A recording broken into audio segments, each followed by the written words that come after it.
चेतन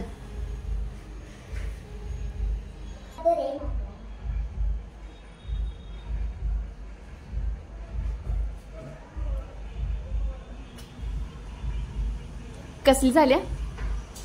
लय भारी. थँक्यू.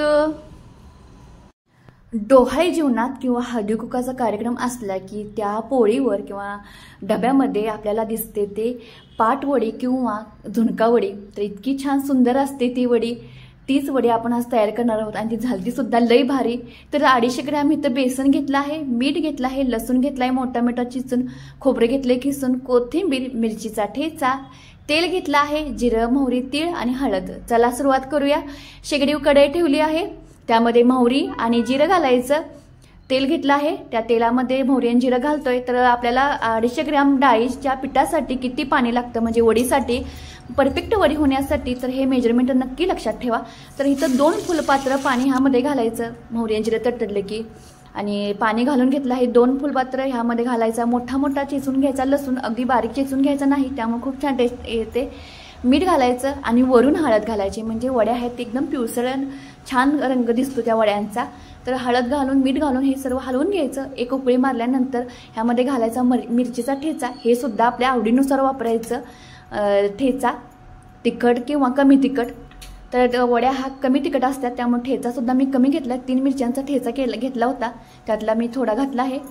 कोथिंबीर घातली, अगदी थोडीशीच घातली आहे. बाकीची कोथिंबीर ही आहे ती आपण जेव्हा वड्या थापतो त्यावर वरती घातली जाते. आणि हे उकळी मारल्यानंतर आता बेसन आपण गरगटून घ्यायचं आहे. मस्त असं आपण वडी करत आहोत. पाटवडी किंवा झुणका वडी किंवा बेसन वडी सुद्धा म्हणली जाते. खमंग अशी बेसन वडी खूप छान टेस्टी लागते. नक्की ह्या पद्धतीने ट्राय करा. आणखी आता डोहाळे जेवणाचे कार्यक्रम चालू आहेत आणि जेवणामध्ये आपल्याला बेसनवडी ही मिळतेच किंवा त्या पदार्थामध्ये शेंगदाण्याची चटणी, खोबऱ्याची चटणी, तिळाची चटणी, भरपूर चटण्या असतात. त्यामध्ये ही सुद्धा वडी असते. आणि तुम्ही करून घेणार असाल तर कुठे तर नक्की ही घेऊन जावा. आणि टेस्टला कशी झाले ते कमेंटमध्ये सांगायला अजिबात विसरू नका. तर बघा हे असं पीठ थोडं थोडं करून वैरून घ्यायचं. गाठी होत नाहीत, गाठी होता कामा नये याची दक्षता घ्यायची. आणि हे चांगलं फिरवून घ्यायचं. ह्याचा गोळा झाला पाहिजे म्हणजे आपल्या वड्या चांगल्या होतात.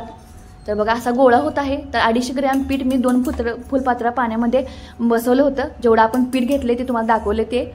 तर आपण त्या 250 ग्रॅमच्या वड्या तयार करत आहोत पिठाच्या बेसनाच्या.